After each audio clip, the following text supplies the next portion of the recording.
ऊर्जा मन्त्री कुलमान घिसिङको वचन भारतले सहजै स्वीकार गरेको छ।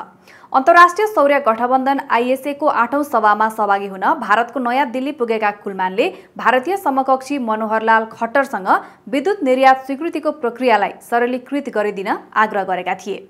कुलमानको आग्रहलाई सहर्ष स्वीकार्दै भारतले 283 मेगावाट विद्युत निर्यात अनुमति नवीकरण गरेको छ। जेएनजी आन्दोलनपछि काठमाडौँ महानगरपालिकामा चमत्कार भएको छ। पानी बाराबारको स्थितिमा पुगेका मेयर बालन शाह र प्रमुख प्रशासकीय अधिकृत सरोज गुरागाई बीच पुनर्मिलन भएपछि चमत्कार देखिएको। मिलनपछि महानगरका सबै प्रशासनिक र विकासका काम सहज रूपमा अघि बढिरहेका छन् भने ट्युनिङ मिलेपछि बैठकहरू पनि नियमित रूपमा भइरहेका छन्। छविका कारण रवि लामिछाने समस्यामा परेका छन्। सहकारी ठगी र संगठित अपराध अभियोगमा थुनामा रहेका छविलाल जोशीले मुद्दाको सुनवाई स्थगित गरेपछि रवि समस्यामा परेका हुन्। उनीहरू दुवैको मुद्दा उच्च अदालत तुलसीपुर बुटवल इजलासका न्यायाधीश ओमप्रकाश अर्याल र तेजनारायण पौडेलको इजलासमा सुनवाई हुने कार्यसूची थियो। छविको निवेदनले सुनवाई स्थगित भएपछि रवि छुट्ने सम्भावना केही दिनका लागि सरेको छ। जेएनजी सरकारले नेताहरूको सेवा सुविधा घटाएको छ।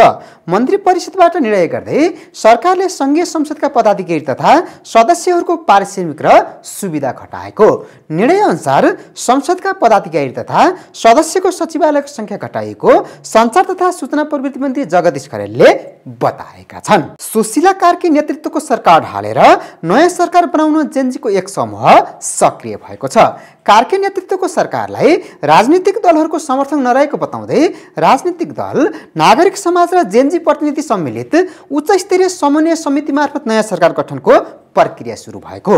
केपी शर्मा ओली र पूर्णबहादुर खड्काको सल्लाहमा लेनिन विष्टको जेएनजी समूहले सर्वपक्षीय पात्रको खोजी थालेको छ। रवि लामिछानेले जेलबाट 4 सन्देश पठाएका छन्। अघिल्लो सरकारले राजनीतिक प्रतिशोधका आधारमा आफूलाई थुनेको बताउँदै यो सरकारले छोड्नुपर्ने, सबैलाई एकीकृत गर्ने शर्तमा आफू राजसभाको नेतृत्व त्याग्न तयार रहेको, मन्त्रीको चिट्ठा परेका व्यक्तिलाई संयम हुन र राजसभालाई देशको पहिलो पार्टी बनाउने अभियानमा आफू कहिल्यै कमजोर नहुने पत्रकार प्रमोद नेउपाने मार्फत सन्देश पठाएका हुन्।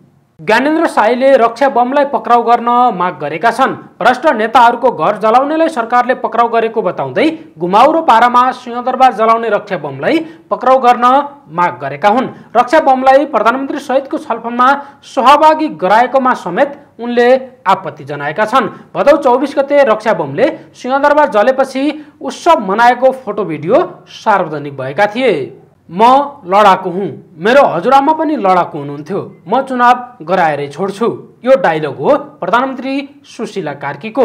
बुधबार प्रधानमन्त्री निवास बालुवाटारमा आयोजित त्रिपक्षीय छलफलमा कार्कीले चुनाव कुनै पनि हालतमा नरोकिने बताउँदै माथिको डायलग बोलेकी थिइन्। आफ्नो खानदानी लडाकु भएकाले भ्रष्टाचारीको जरो उखेल्न समेत उनले वचन दिइन्। छलफलमा सहभागी दलका प्रतिनिधि र जेएनजीहरूलाई आफ्नो बुवा पनि भ्रष्ट देखिए खोरमा हाल्न पछि नपर्ने समेत प्रतिबद्धता जनाइन्।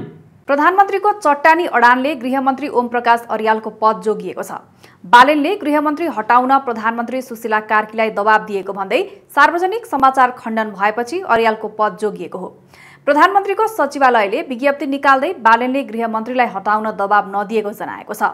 मन्त्री हटाउने अधिकार प्रधानमन्त्रीमा निहित रहेको बताउँदै कसैको दबाब र प्रभावमा कुनै पनि काम नहुने विज्ञप्तिमा उल्लेख छ। महिलालाई गर्भवती बनाए बापत 25 लाख रुपैयाँ दिने प्रस्ताव आएपछि मक्ख परेका ठेकेदार फन्दामा परेका छन्। सामाजिक सञ्जालको भिडियो देखेर फिदा भएका ठेकेदार 11 लाख भारू गुमाएपछि आफू ठगिएको पत्तो पाएका छन्। यो भारतको महाराष्ट्र राज्यको पुणेका ठेकेदारको कथा हो।